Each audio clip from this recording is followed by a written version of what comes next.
Hi everyone, welcome back to Priya says. मैं हूँ प्रिया। कैसे हो आप सब? आई होप आप बहुत अच्छे से होंगे। तो आज की वीडियो होने वाली है प्रोजेस्टेरॉन के इंजेक्शंस के ऊपर। ये इंजेक्शंस आपको आपके जब आपका एम्ब्रियो ट्रांसफ़र हो जाता है उसके बाद से स्टार्ट हो जाते हैं। तो मेरा क्या एक्सपीरियंस था वो मैं आपके साथ शेयर करने वाली हूँ। कैसे रहे इंजेक्शंस, क्या ये पेनफुल थे और क्या इसका प्राइस वगैरह था, कितनी देर तक मुझे लगे, ये सब मैं आपके साथ शेयर करूँगी। तो जो लोग मेरी वीडियो पहली बार देख रहे हैं उनके लिए मैं बता दूं कि मैंने IVF करवाया, IUI भी करवाया। IVF का मैं अपना एक्सपीरियंस आपके साथ यहाँ पे शेयर करती रहती हूँ। और मुझे प्रेगनेंसी हुई, ट्विंस प्रेगनेंसी, और मुझे बेबी बॉयज़ हुए। तो अगर आप भी IVF करवाना चाहते हैं या फिर आपके नोन में कोई है तो आपको ये वीडियो ज़रूर देखनी चाहिए। और इस वीडियो को पूरी देखना। जब भी आप बीच से वीडियो छोड़ के आगे स्किप करके देखोगे ना तो वो आपको क्लियर नहीं होगा कि मैं क्या कह रही हूँ, क्योंकि मेरे खुद से ही बोलते बोलते कई कुछ बातें ऐसी होती हैं जो मैं एंड में जाके बोलती हूँ। और अगर आप वीडियो को पूरा नहीं देखोगे तो आपको कोई फ़ायदा नहीं होगा, क्योंकि फिर आप वही क्वेश्चन मुझसे दोबारा पूछते हो और मैं आपको बोलती हूँ कि डियर ये मैंने वीडियो में बताया हुआ है, प्लीज़ वीडियो को पूरा देखिए। तो मैं रिक्वेस्ट करती हूँ आपसे कि आप पूरी वीडियो देखना, आपको ही नॉलेज हो जाएगी। आपको दोबारा कमेंट या आपको फिर ये नहीं होगा कि ये बात मुझे पता नहीं चली। तो चलिए स्टार्ट करते हैं। जब मेरा एम्ब्रियो ट्रांसफ़र हो गया, यानी कि 28 फरवरी 2022 को जब मेरा एम्ब्रियो ट्रांसफ़र हुआ, तो उसके बाद से ही एक इंजेक्शन तो मुझे वहीं पे लग गया। और उसके बाद मुझे इंजेक्शन स्टार्ट हो गए। 1 मार्च से मुझे इंजेक्शन स्टार्ट हुए।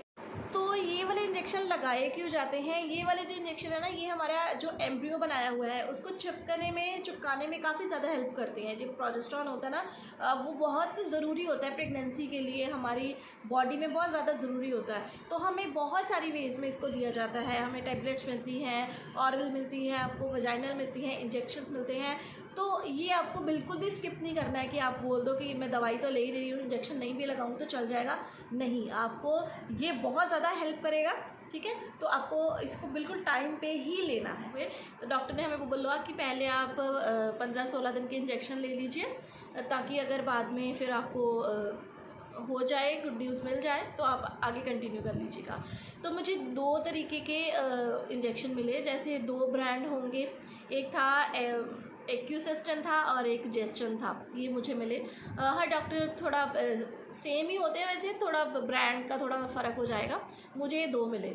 जो जेस्टन था वो ऑयल बेस्ड था और जो एक्यूसिस्टन था वो नॉर्मली था। तो डॉक्टर ने हमें बोला कि आपको पूरे एकदम टाइम पे लगाने हैं। जैसे अगर आपको पहला इंजेक्शन शाम को लगा है 5 बजे, तो अगला इंजेक्शन आपको 5 बजने से 5 मिनट पहले लगवाना है। 5 मिनट ऊपर आपके नहीं होने चाहिए। तो ये बात आपको बहुत ज़्यादा ध्यान रखनी है। मुझे काफ़ी मैसेज आते हैं कि मेरा कल का इंजेक्शन 11 बजे लगा था सुबह के, तो क्या आज शाम से मैं शुरू कर सकती हूँ? नहीं, बिल्कुल नहीं। आपको इंजेक्शन को 5 मिनट पहले ले लेना है, लेकिन बाद 2 मिनट भी आपको ऊपर नहीं करने हैं।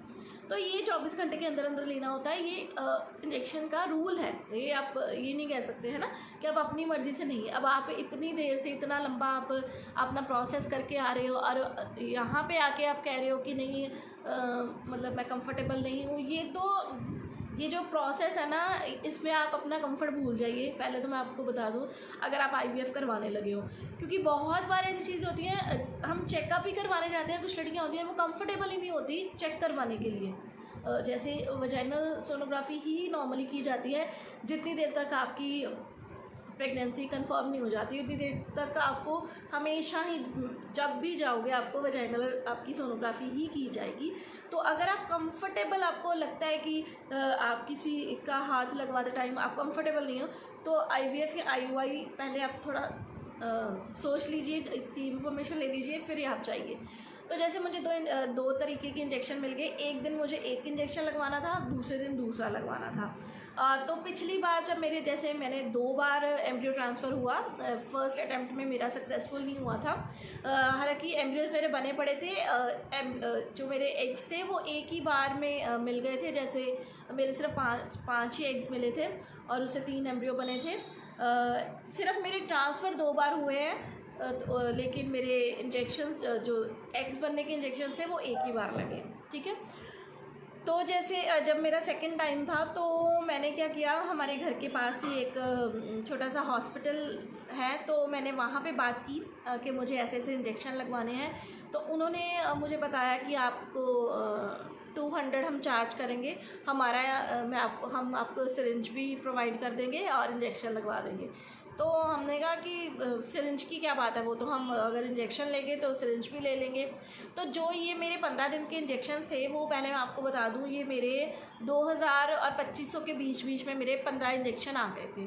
ठीक है, अब थोड़ा बढ़ भी गया हो प्राइस, तो मैं कह नहीं सकती क्योंकि ये तो 2022 की बात है, अब 23 चल रहा है। 23 मैंने फरवरी में लिए थे और अब 1.25 साल ही ऊपर हो चुका है ना। तो जो फिर मेरे ये आए 2500 में ही मेरे आप इंजेक्शन लगा लो और साथ ही मेरे जो सिरिंज थी वो लगा लो, वो आई। फिर हमने बोला कि अगर सिरिंज हमारी होगी तो फिर क्या चार्ज करोगे लगवाने का। तो उन्होंने कहा हम 50 रुपीज़ चार्ज करेंगे, यानी कि 50 रुपये चार्ज करेंगे। तो चलो ये तो थोड़ा रीज़नेबल भी था, है ना। तो जैसे जो मेरा सेंटर था जहाँ से मैं इंजेक्शन लगवाती थी, वो हमारे घर से 1-1.5 किलोमीटर के करीब था। और जब मैं वहाँ से जब मेरा एम्ब्रियो ट्रांसफ़र हुआ तो मैंने डॉक्टर से पूछ लिया कि डॉक्टर ऐसे ऐसे मेरे घर के पास हॉस्पिटल है कि मैं चल के जा सकती हूँ, क्योंकि बेड रेस्ट का भी ऐसा होता है ना, कितनी करनी है, कितना चलना है, कितना करना है। तो डॉक्टर ने कहा हाँ आप जा सकते हो, कोई प्रॉब्लम नहीं है, आप आराम से चल के जाओ, आराम से आप आओ। तो मेरे हस्बैंड ने तब पूछ लिया कि क्या ये अपनी एक्टिवा पे जा सकते हैं, इसके पास है एक्टिवा। तो डॉक्टर ने कहा कि हाँ अगर आपकी जो रोड है वो स्मूथ है तो आप जा सकते हो। तो एकदम से मतलब ये मैं बात इसलिए बता रही हूँ कि जो इंजेक्शन्स के लिए मेरे पास कमेंट आते हैं और वो ये वीडियो देख रहे हैं, तो वो एक्चुअली क्योंकि वो ऑब्वियस सी बात है वो बेड रेस्ट का भी सुनेंगे ही। तो मैं बता दूं कि मैं तो चल के जाती थी और मैं फर्स्ट फ्लोर पे रहती हूँ, तो मैं सीढ़ियाँ उतर के जाती थी, सीढ़ियाँ चढ़ के आती थी, मैं लिफ्ट का यूज़ नहीं करती थी। तो मैं ऐसे जाती थी और मेरे 15 दिन तक ये इंजेक्शन लगे। ठीक है, जो मैंने 15 दिन तक ये ख़रीदे। और जब ये इंजेक्शन मैं लगवाने जाती थी, पहले दिन लगवाया, जो एक्यूसिस्टम था ना वो ऑयल बेस्ड नहीं था, तो वो नॉर्मल लग जाता था, उससे इतना कुछ पता नहीं चलता था। लेकिन जो जेस्टन था ना वो थोड़ा ऑयल बेस्ड था, उसको लगाना ही एक जो एक्सपीरियंस सिस्टर होती है ना वो ही लगा सकता है इसको, क्योंकि इसको वो ना आप जब देखोगे ही ना उस इंजेक्शन को ही देखोगे तो बहुत थिक होता है वो इंजेक्शन। तो जब उसको लगाना है तो एकदम ज़ोर से एकदम उसको प्रेस करना है। कुछ लोग एकदम से प्रेस करते हैं, कुछ लोग धीरे धीरे करते हैं ताकि हमें पेन ना हो, है ना। तो ये लगाने का एक हाथ होता है, सबका अलग अलग होता है। तो हॉस्पिटल में काफ़ी सारी सिस्टर्स थी जहाँ से मैं लगवाने जाती थी, तो सिर्फ एक ही सिस्टर थी जिसका हाथ मुझे बैठा था कि हाँ मैं इससे ही लगवाऊंगी, इससे मुझे पेन नहीं होगा। तो ऑब्वियसली बात है, अब एक इंजेक्शंस बार बार आपके लग रहे हैं और वो आपके बैक पे लगते हैं। ठीक है, तो सिस्टर ने मुझे पहले ही बोल दिया कि ये जो इंजेक्शन है ना इससे आपकी थोड़ी ना गांठें सी बन जाएंगी, तो आप बर्फ़ की सेकाई कर लेना, ज़रूर कर लेना। तो जब फिर मैं घर आती थी और मैंने एक आइस पैक रखा हुआ था, जब भी मैंने आना और उसके ऊपर मैंने 5 मिनट के लिए मैंने पूरा अपनी सेकाई करनी, उसके ऊपर बर्फ़ का वो, अगर आपके पास बर्फ़ का पैक नहीं है तो आप किसी भी एक बर्फ़ का पीस लेके उसको एक कॉटन के कपड़े में रख लो, कोई भी आपके पास छोटा सा टॉवल होगा, कुछ किसी में भी रख लो, और उसके ऊपर जहाँ पे आपका इंजेक्शन लगा है उसके ऊपर आप थोड़ा थोड़ा ऐसे रखो, उठा लो, ऐसे करके आप उसकी सिकाई करो अच्छे से। इससे क्या होगा, आपको ना वो गांठ नहीं बनेगी। लेकिन मैं आपको बता दूं कि ये सब करने के बाद भी मुझे हल्की हल्की दर्द रहती थी।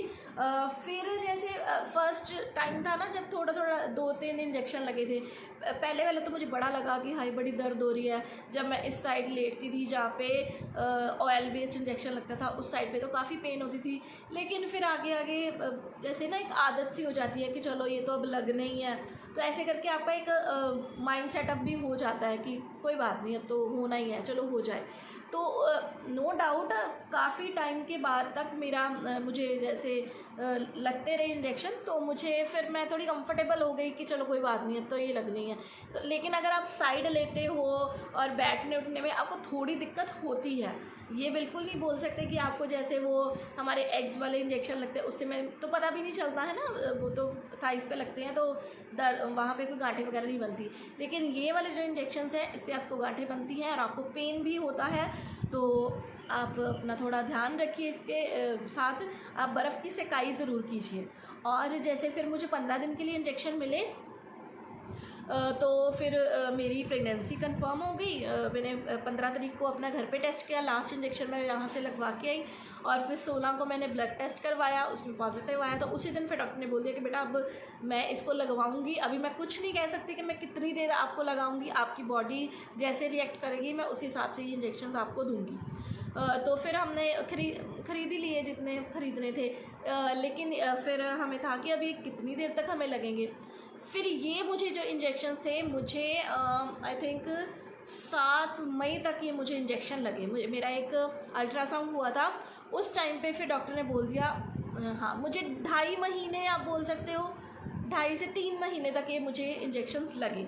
ये मेरी बॉडी थी, मेरी बॉडी ने ऐसे रिएक्ट किया तो मुझे लगे। अब कुछ लड़कियां जो होती हैं उनको 9 महीने तक पूरे इंजेक्शन लगते हैं ये वाले।